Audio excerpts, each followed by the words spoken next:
This clip is from Breezy Politics. After this, we'll get right into the show.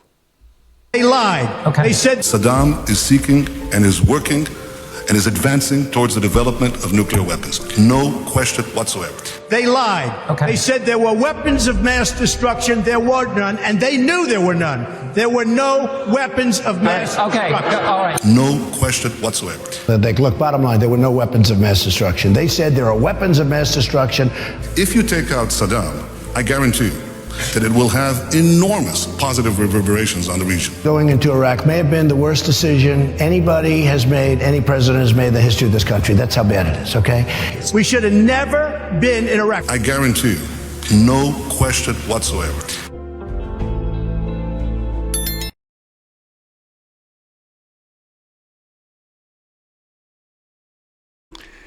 Hey, what's up, guys? Welcome to the Mansplaining Mike Show, where wokeness comes to die. I'm your host, Mansplaining Mike, and today we're going to talk about a few different things, like how Doge is getting rid of a lot of these unnecessary employees that we're paying, because there are employees. The federal government, they work for us, we pay them, and they're working for us and just wasting our money. So thank God that Elon Musk and Donald Trump have been cleaning that out. Now, I'm not saying that I love everything Elon Musk does. I'm not a big fan of anybody trying to chip our brains. And, I mean, to be honest with you, he still censors everybody on X. I mean, as long as you're talking about things that matter, he's probably censoring you. Unless if you just told the mainstream line. Pretty much like how it was with the Democrats. Not much different. I mean, you can talk about what Fox News says, but not really much more than that. You know, I mean, I guess that's something you couldn't do when the Democrats had control. You couldn't even quote mainstream media if it wasn't the one they like to watch. I mean, those were some crazy times. I'm not saying it's that much better now. I'm personally not messing with it because I was paying $20 a month and I was supposed to get all that priority stuff with the blue check mark. And they pretty much had me shadow banned the whole time. So it wasn't any point in me even commenting or doing anything with it. I mean, to me it was a ripoff. I hope it's working out for other people though. I mean, I see some people who get to talk. I don't know what they do to be able to get that rank where they're able to talk on there, but I sure didn't get it. But anyway, guys, let's get into this.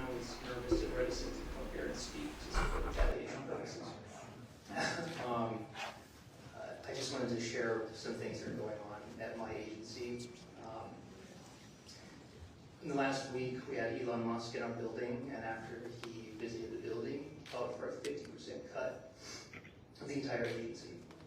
My colleagues are getting 15-minute one-on-one check-ins with 19, 20, and 21-year-old college graduates asking to justify their existence. Supervisors are being told not to tell their staff anything, withhold information, and today we got word that supervisors must now fill out a justification form, and that there's going to be just a 30% rank and yank with all staff in my agency. And to top it all off, one of Musk's top lieutenants and his wife and young child have shacked up on the 6th floor of our agency and are living there.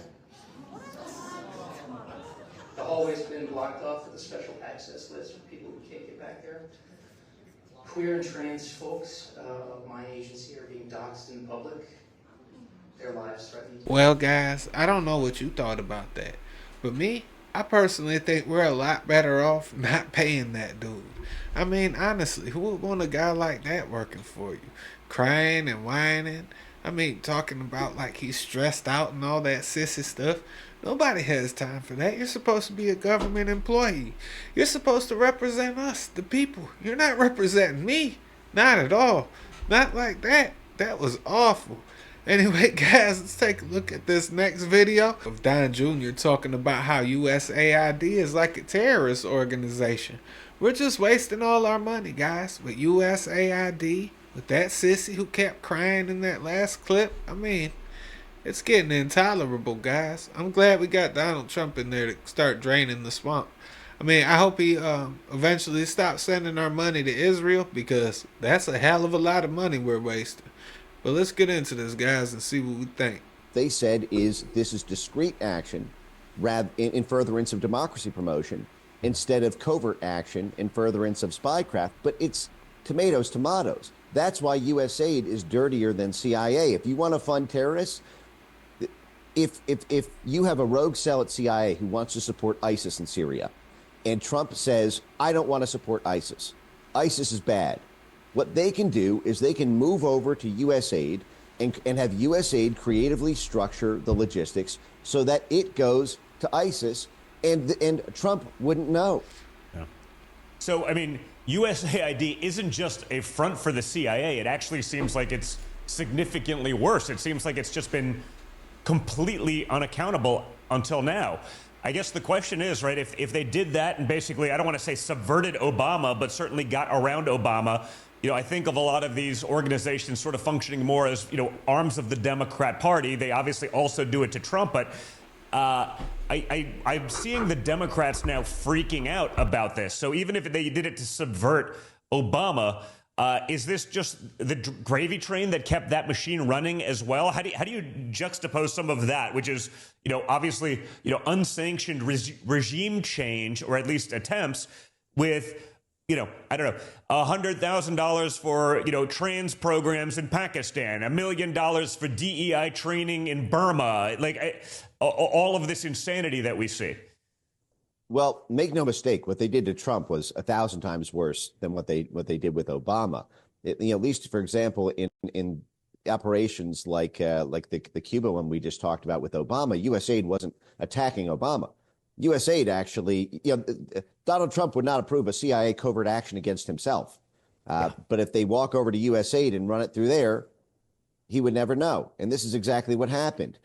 USAID systematically set about trying to regime change every single one of Trump's international allies, from his right-wing populist allies in the form of Marine Le Pen and Matteo Salvini in France and Italy, to Bolsonaro in Brazil.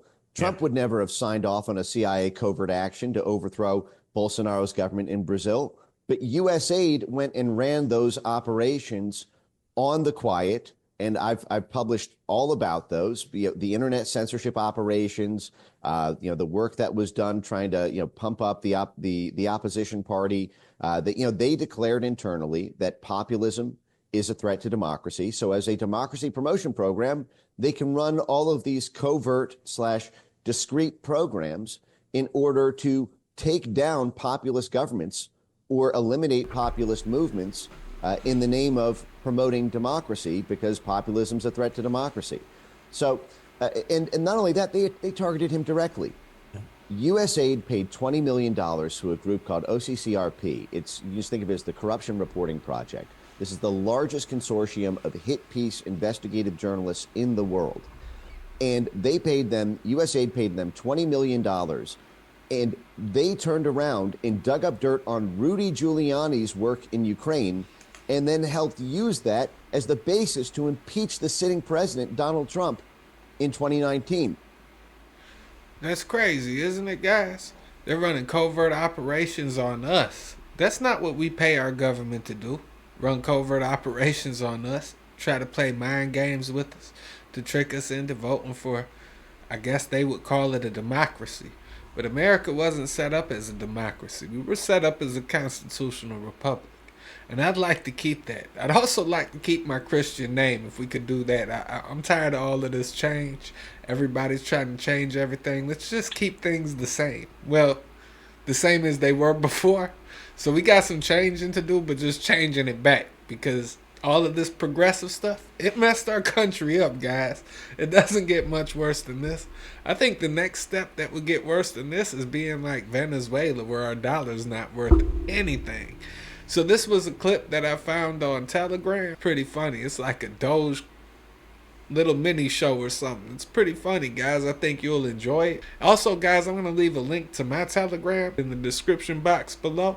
So if you guys have time in your day where you guys want to just check out what we might have on the show, get a couple sneak peeks, or give us suggestions of things you would like to see on the show, make sure to join the Telegram channel, guys. Let me tell you a little story about Doge. The clock struck 2 a.m. on January 21st, 2025. In Treasury's basement, fluorescent lights hummed above 4 young coders. Their screens cast blue light across government-issued desks. illuminating energy drink cans and agency badges. As their algorithms crawled through decades of payment data, one number kept growing: $17 billion in redundant programs. And counting. Edward Corristein's code had already mapped 3 subsystems. Luc Ferreter's algorithms were tracing payment flows across agencies. Ethan Chautran's analysis revealed patterns that career officials didn't even know existed. By dawn, they would understand more about Treasury's operations than people who had worked there for decades. This wasn't a hack. This wasn't a breach. This was authorized disruption. While career bureaucrats prepared orientation packets and welcome memos, Doge's team was already deep inside the payment systems. No committees, no approvals, no red tape, just 4 coders with unprecedented access and algorithms ready to run. The beautiful thing about payment systems is that they don't lie. You can spin policy all day long, but money leaves a trail. That trail led to staggering discoveries. Programs marked as independent revealed coordinated funding streams. Grants labeled as humanitarian aid showed curious detours through complex networks. Black budgets once shrouded in secrecy began to unravel under algorithmic scrutiny. By 6 a.m., Treasury's career officials began arriving for work. They found systems they thought impenetrable already mapped, networks they believed hidden already exposed, power structures built over decades revealed in hours. Their traditional defenses, slow-walking decisions, leaking damaging stories, stonewalling requests, proved useless against an opponent moving faster than their systems could react. By the time they drafted their first memo objecting to this breach, 3 more systems had already been mapped. Pull this thread and the whole sweater unravels. He wasn't wrong, but he misunderstood something crucial. That was exactly the point. This wasn't just another transition. This wasn't just another reform effort. This was the start of something unprecedented. A revolution powered by preparation, presidential will, and technological precision. The storm had arrived, and Treasury was just the beginning.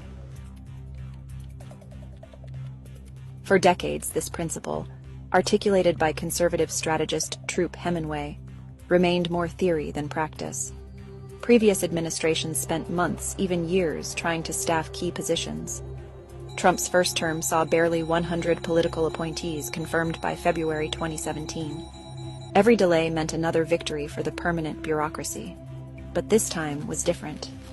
While media focused on campaign rallies and political theater, a quiet army was being assembled. In offices across D.C., veteran strategists mapped the administrative state's pressure points. Think tanks developed action plans for every agency. Policy institutes trained rapid deployment teams. Former appointees shared battlefield intelligence from previous administrations' failures. By Inauguration Day, over 1,000 pre-vetted personnel stood ready, each armed with clear objectives, mapped legal authorities, and direct lines to support networks. This wasn't just staffing, it was a battle plan decades in the making. This is the new normal. He's having the time of his life. We've done more in 2 weeks than others did in years. The secret wasn't just speed, it was precision. Instead of waiting for Senate confirmations, the transition team prioritized non-Senate confirmed positions. While Democrats prepared for traditional confirmation battles over cabinet posts, an army of aligned personnel was already moving into place. Strategic positions were identified.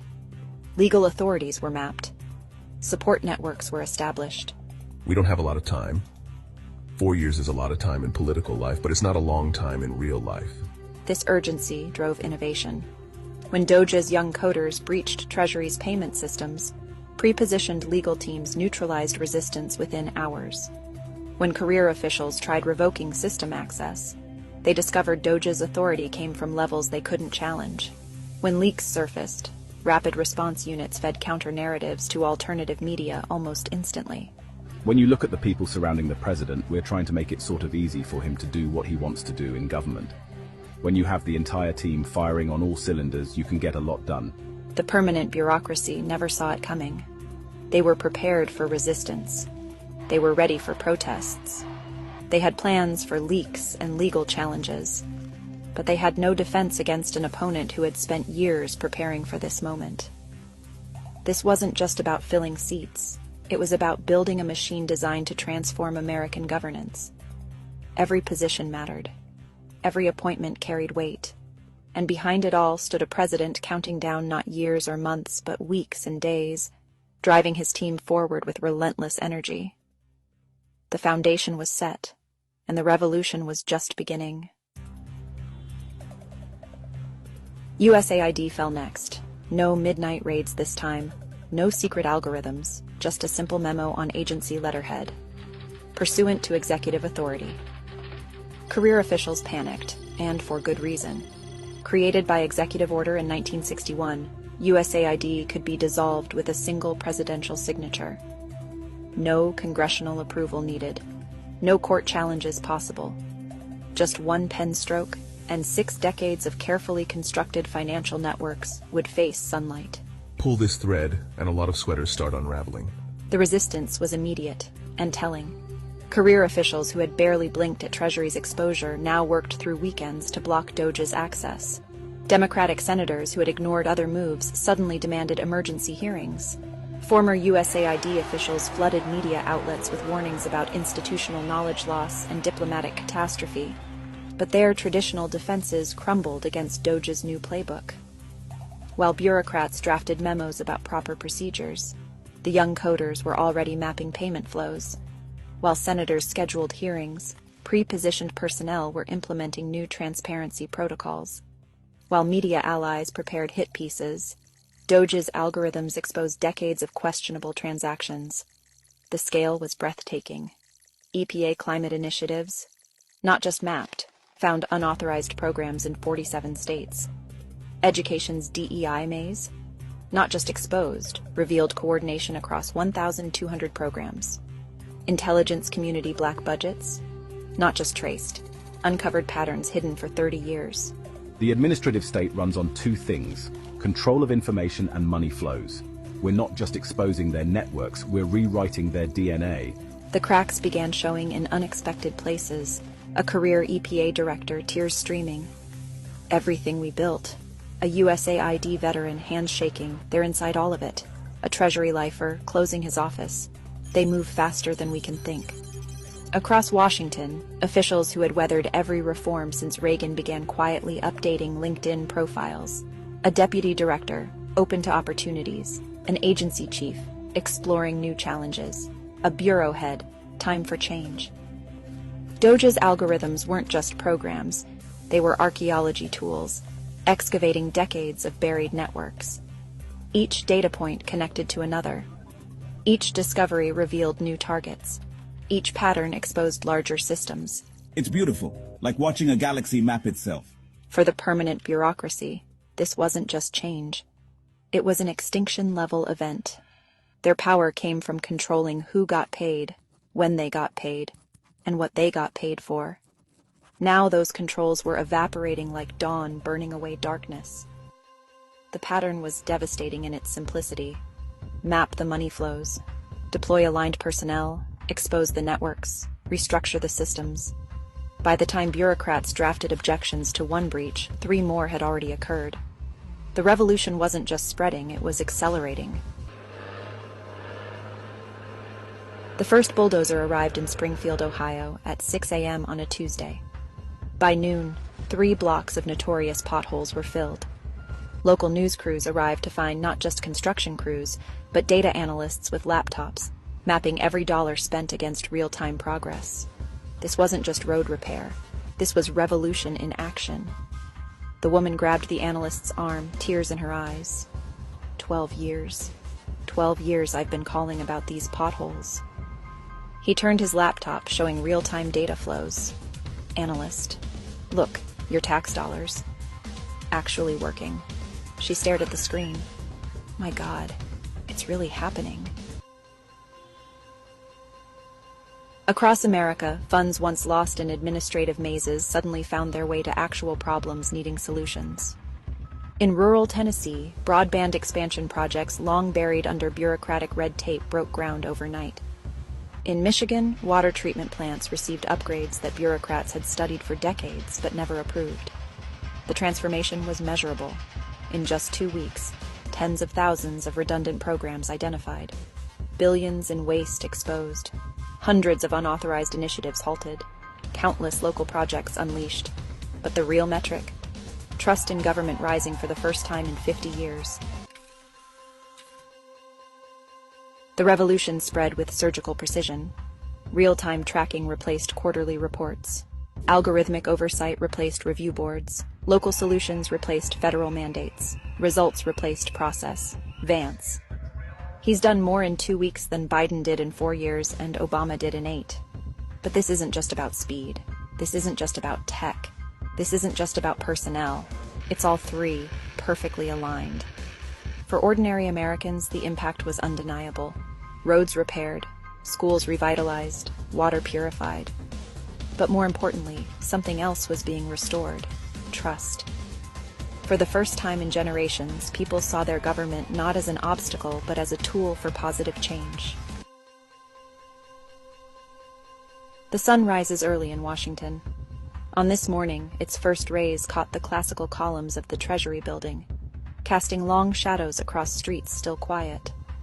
But inside, beneath the marble and granite, screens still glowed blue. Doge's algorithms never sleep. The administrative state was built over decades, built to resist change, built to outlast presidents, built to preserve power. He paused, tracking a particularly interesting data flow. But they never imagined this. They built walls against political attacks, defenses against media exposure, shields against congressional oversight. They never prepared for algorithms that could map everything, for personnel pre-positioned everywhere, for a president who counts every week like it's his last. The numbers tell the story. In Treasury, networks mapped, waste exposed, systems rewired. At USAID, decades of hidden flows revealed, power structures dismantled.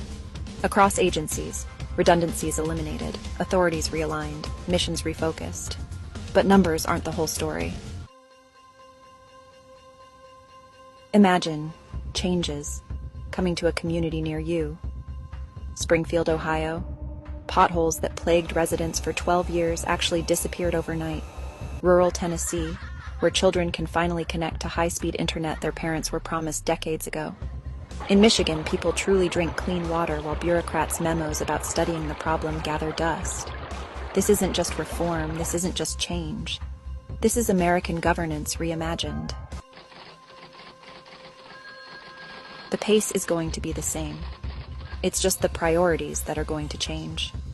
The permanent bureaucracy built their administrative state over decades, brick by bureaucratic brick. They thought it would last forever. They thought it was too big to map, too complex to understand, too entrenched to change. They were wrong. 4 young coders with laptops proved that. 1,000 pre-positioned personnel proved that. A president counting weeks proved that. The sun continues rising over Washington. Classical columns still cast their shadows. But inside those buildings, everything has changed. The administrative state finally met its match preparation plus presidential will plus technological precision. This isn't the end of the story. This is just the beginning.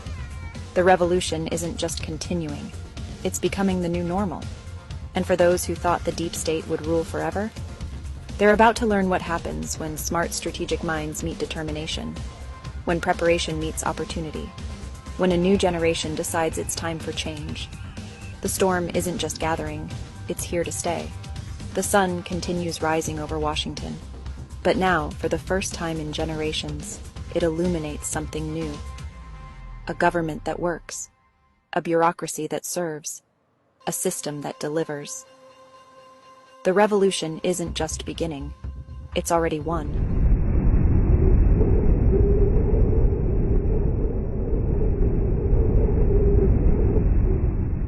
Well, guys, imagine that. A government that works for us instead of against us. A government that prioritizes our needs over the needs of, well, whatever the bureaucrats want. That would be great. I hope that's what we end up with.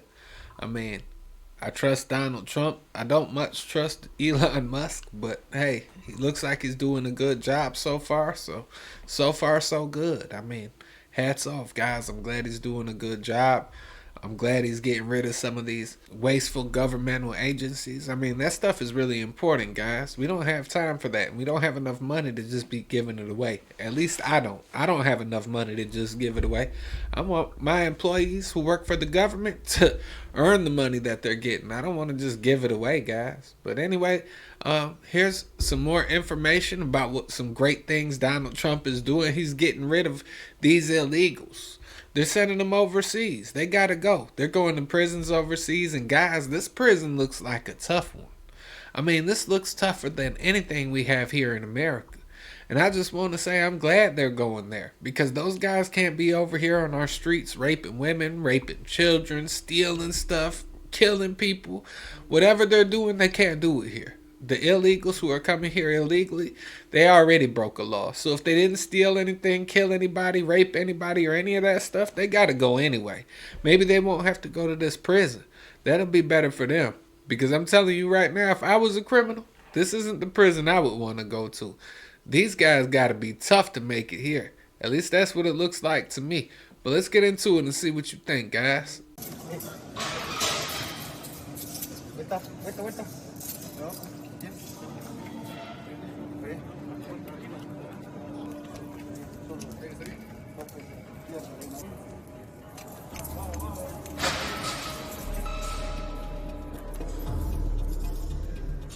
This is where the worst of the worst gangsters in El Salvador are incarcerated with no hope of ever being released. Some of them are serving sentences of up to 800 or 900 years for the most horrific crimes imaginable. This is where Donald Trump plans to send the worst gangsters in some of America's prisons to spend the rest of their days.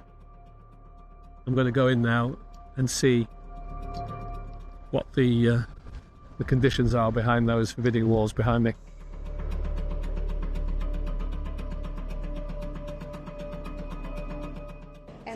Opera con munición 5.56. It has a T65, yeah? T65, yeah, and has a bullets. ¿Qué números son? 5.56 la munición. 5.56. Podemos utilizar también cadena de cintura. They can also use that in their wrist. Yeah. Chain. And the belt, right. Yeah.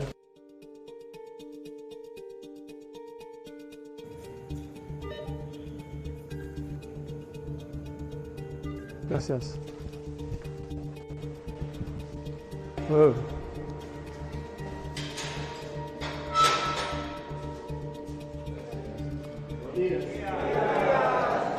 There is no mattresses inside the cells.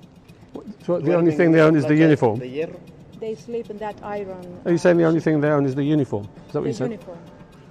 In the past, the gang members would be kept separate, and they would be able to plan crimes in their cells. But in this prison, a new system's in operation where gangs such as MS-13 and Barrett 18 are being all put together in the same cell, so they can no longer plan crimes.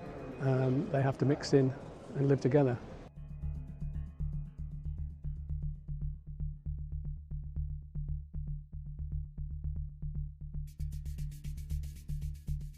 This is an exercise class. This is the only exercise that the prisoners get. For half an hour, they're allowed out of their cells to do this regimented calisthenics with an instructor. It must be probably the most miserable aerobics class I've ever seen in my life. That made the system vulnerable because there were too many ways of communication. Yeah. Y se organizaban y planificaban más delitos. So they get organized and they planify more felonies when they come outside. Hoy con este nuevo So they can't have a lawyer, no lawyer. ¿Pueden tener un abogado ellos? Sí, allá en la sede. Día 18. This one is an 18-member gang member. Muchos de los tatuajes alusivos que él tiene en el cuerpo Many of the tattoos that he is having in his body son con los que en el pasado are the trataban ones de intimidar a nuestra población. that in the past they tried to intimidate our population. Ejemplo de ello An example of this son estos tatuajes, are these tattoos, these particular tattoos. las tres caras, las These tres three caras. faces.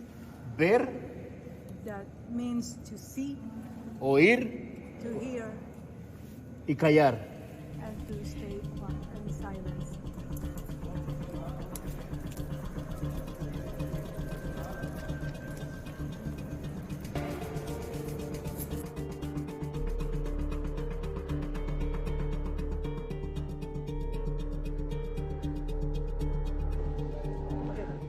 I'm feeling hundreds of eyes boring into the back of me, just dead black eyes.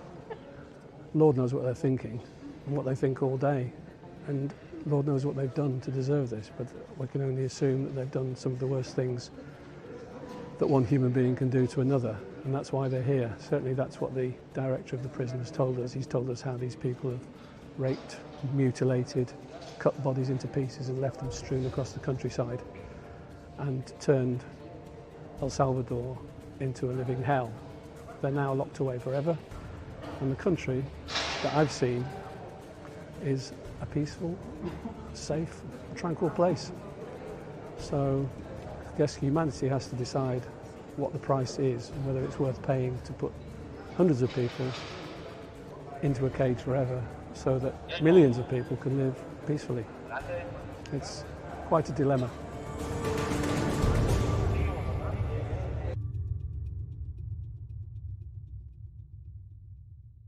Well, anyway, guys, as you can see, those guys are in the toughest prison you could imagine. It doesn't get much worse than that, and if it does, then we need to send them there. Because if there's a worse place than that, that's where they deserve to be, Jack. They can't be over here.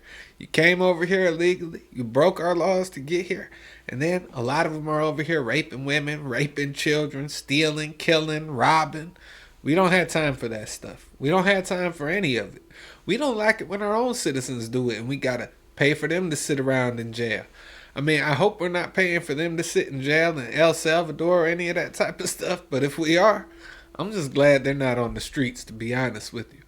But honestly, there needs to be a more final solution for these guys. I mean, if you're out here raping kids or raping anybody, I mean, that's a horrific crime. We shouldn't let those type of people back out on the streets because it's not like those sickos. They're not going to stop doing it. That's what they do. They rape, steal, and kill.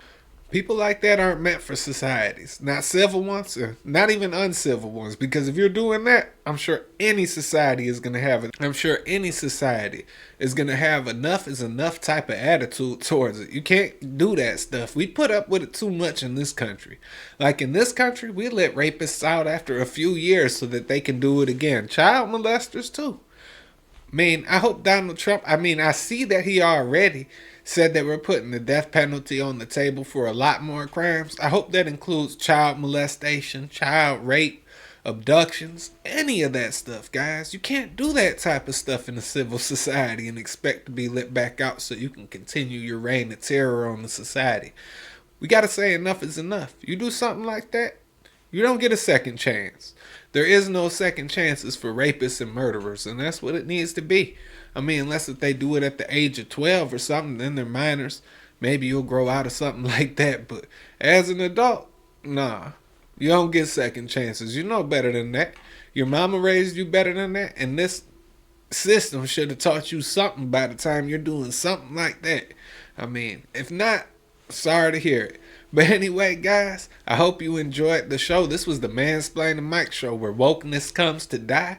Make sure to like, comment, subscribe, and share this with some sissy liberal who will cry about it for the next 20 years. And I'll catch you guys on the next one.